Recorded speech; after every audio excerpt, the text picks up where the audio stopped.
Online school class 7 मज़मून रियाज़ी unit 8 सबक 12 algebra जो पहिरियों फार्मूला अलजेब्रिक आइडेंटिटी नंबर 1। वारो हिन सबक खां वठी असां अलजबरा जे इन्हनि चइनि मुख्य फार्मूला खे हिकु करे तफ़सील सां ॾिसंदासीं ऐं ॾिसंदासीं त उहे कीअं डिराइव था थियनि, उन्हनि जी साबिती कहिड़ी आहे त उहे सचा आहिनि ऐं उन्हनि खे कीअं इस्तेमालु कबो आहे। सो अचो त हिन सबक में असां पहिरें फार्मूला खे ॾिसूं। पिछले सबक में अलजेब्रिक आइडेंटिटीज़ जी ॻाल्हि कई, यानी अलजबरा जूं हिकु जड़ां या मुमासिलतूं, ऐं असां 4 कॉमन आइडेंटिटीज़ ॾिठियूं। हिन सबक में असां पहिरीं आइडेंटिटी खे या पहिरीं मुमासिलत खे थोरो तफ़सील सां ॾिसंदासीं। आइडेंटिटी चवे थी त जेकॾहिं असांखे x प्लस a खे x प्लस b सां ज़र्ब करणो हुजे त ज़र्ब पर थींदी x square plus a plus b x जो कोफिशिएंट थींदो ऐं प्लस ab पाण में मल्टीप्लाई थींदी ऐं आख़िरी टर्म जे तौर ते ईंदा। हिन आइडेंटिटी खे असां product of two linear expressions चवंदा आहियूं, छो त x प्लस a ऐं x प्लस b ॿई लीनियर एक्सप्रेशंस आहिनि। आइडेंटिटी आहे उनजो मतिलबु त हीअ हिसो ऐं हीअ हिसो पाण में हिकु जहिड़ा आहिनि ऐं x जी कहिड़ी बि वैल्यू हुजे उन लाइ हीअ ॿई सचा आहिनि। पर हाणे मूं तव्हांखे चई छॾियो, तव्हां मुंहिंजी ॻाल्हि ते यकीन करे छॾियो, या किताब में पढ़ियो तव्हां, या कंहिं टीचर तव्हांखे ॿुधायो, या कंहिं ॿिए माण्हू ॿुधायो ऐं तव्हां हिन ते यकीन करे छॾियो। यकीन करणु सुठी ॻाल्हि आहे, पर साइंस में ऐं मैथमेटिक्स में ज़रूरी आहे त उन शइ खे परखे ॾिसिजे, माण्हू पाण उनखे चकास करे ॾिसे त वाक़ई इहा ॻाल्हि सही आहे। उनजे करे असांखे हीअ बराबरी साबित करणी पवंदी, ऐं बराबरी साबित करण खे असां वेरिफिकेशन चवंदा आहियूं। साबित करणु यानी वेरिफिकेशन, चकास करे पक कंदा आहियूं त वाक़ई सही आहे। सो अचो त असां हिन जी पक कंदासीं। उन खां पहिरीं असां ॾिसंदासीं त बराबरी छा आहे, इक्वेशन छा आहे। असां ॾिठो त इक्वेशन हिकिड़ी ताराज़े वांगुरु आहे, जंहिंमें खाॿो पुड़ ऐं साॼो पुड़ ताराज़े जा पाण में हिकु बराबरि हिकिड़ी लेवल ते आहिनि, यानी ॿई वज़न बराबरि आहिनि, यानी लेफ्ट हैंड साइड ऐं राइट हैंड साइड इक्वेशन जा ॿई बराबरि आहिनि। हीअ असांजी इक्वेशन जो लेफ्ट हैंड साइड आहे ऐं हीअ राइट हैंड साइड आहे, इहे ॿई बराबरि आहिनि। असां साबित ॿिनि तरीक़नि सां करे सघूं था। हिकिड़ो त असां खाॿे पासे खे अलजबरा जा अमल करे साॼे जहिड़ो करे छॾियूं, यानी हिन ते अमल करे हिन जहिड़ो करे छॾियूंसि।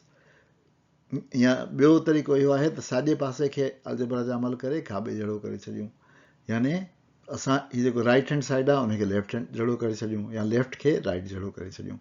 सो इहे ॿ तरीक़ा असां साबित करण जा इस्तेमालु कंदा आहियूं। Product of two linear expression वारी आइडेंटिटी खे वेरीफाई करण लाइ, उनजी वेरिफिकेशन करण लाइ असां सभिनी खां पहिरीं लेफ्ट हैंड साइड खे राइट हैंड साइड जहिड़ो कंदासीं, यानी हिन साइड खे अमल करे हिन जहिड़ो कंदासीं। अहिड़ी तरह असां लिखंदासीं असांजी राइट हैंड साइड RHS उहा बराबरि आहे x square plus bracket a plus b x ऐं प्लस AB। हाणे असां लिखंदासीं असांजी लेफ्ट हैंड साइड छा आहे ऐं उनखे असां ट्रांसफॉर्म कंदासीं राइट हैंड साइड में। सो लेफ्ट हैंड साइड असांजी आहे, यानी खाॿो पासो आहे असांजो एक्स प्लस a ऐं एक्स प्लस b। हाणे असांखे न एक्स प्लस a या एक्स प्लस b खे छॾाइणो आहे। असां ॾिसूं था त ॿई बायनोमियल्स आहिनि, उनजे करे बायनोमियल्स खे असां फॉइल मेथड सां आसानी सां छॾाए सघूं था, या उन्हनि खे पाण में मल्टीप्लाई करे सघूं था। वरी बराबरि जो निशान ॾींदासीं, फर्स्ट एक्स ऐं एक्स मल्टीप्लाई थींदा, एक्स स्क्वायर निशानी प्लस जी, उन खां पोइ आउटर एक्स ऐं बी, इहो थींदो BX, उन खां पोइ इनर A ऐं एक्स AX, ऐं उन खां पोइ लास्ट A ऐं B AB।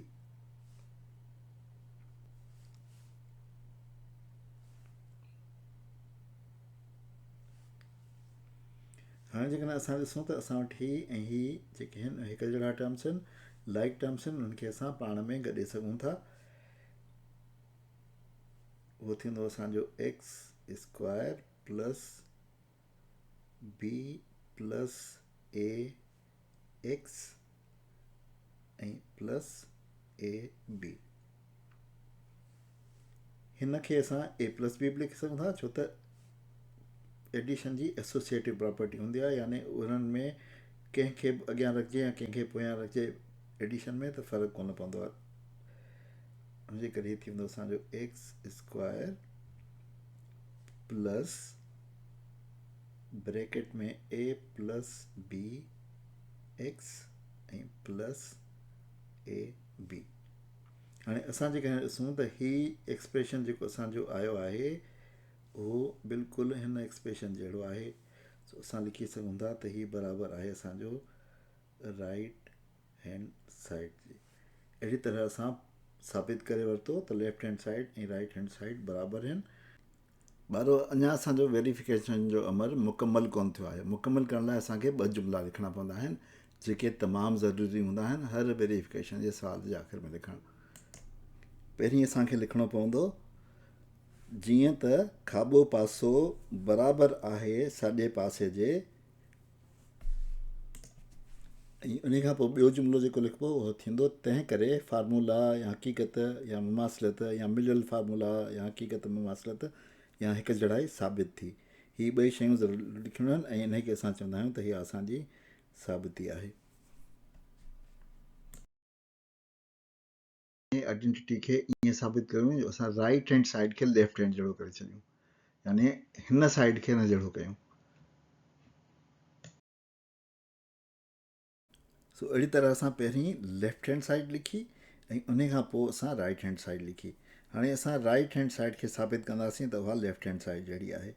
हिन में असां ॾिसी सघूं था त हिते असां वटि ॾिंगी आहे उहा असांखे छॾाइणी पवंदी, यानी एक्सपेंशन जो अमल करे ऐं उन खां पोइ कम्बिनेशन कंदासीं। सिंप्लीफिकेशन जो तरीक़ो इहो ई आहे। सो असां हिन ॾिंगीअ खे छॾाईंदासीं त असां वटि ईंदो x square plus a x plus b x plus a b. हाणे असां जेकॾहिं ॾिसूं त असां वटि हिन टर्म्स में हिन में ऐं हिन में असांखे एक्स कामन लॻंदो, हिते बि एक्स आहे हिते बि आहे, ऐं हिननि ॿिन्ही में असां वटि कामन जेको आहे उहो बी ॿिन्ही में कामन आहे। सो असां इन्हनि मां कामन कढी सघूं था ऐं असां जेको आहे उहो हाणे अॻियां लिखंदासीं बराबरि थींदो एक्स असां कामन कढी छॾियो, हिते असां वटि बचंदो एक्स प्लस ए ऐं हिते असां बी कामन कढी छॾियो ऐं असां वटि बचंदो एक्स प्लस ए। अॻियां जेकॾहिं ॾिसूं त हाणे असां वटि ॿ टर्म्स अची विया आहिनि, इन्हनि टर्म में बि ही ऐं ही फैक्टर कामन आहे। उन खे अञा असां वधीक कामन कढी सघूं था।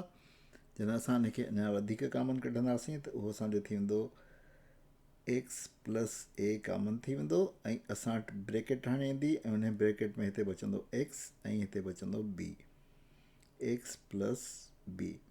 हाणे असां जेकॾहिं ॾिसूं त हीअ असांजो बराबरि आहे लेफ्ट हैंड साइड जे, लेफ्ट हैंड साइड इहा आहे न, सो हिनजे बराबरि आहे। हुनजे करे असां लिखी सघूं था दस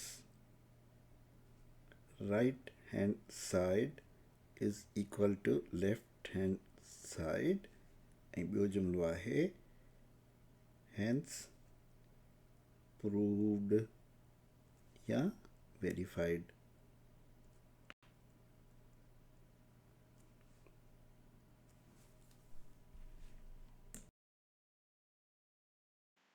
ॿारो इन ते असां पंहिंजे अॼोके सबक़ जी पुॼाणी था कयूं। हानाबिद खे इजाज़त ॾियो, वरी ॿिए सबक़ में मिलंदासीं। ख़ुदा हाफ़िज़।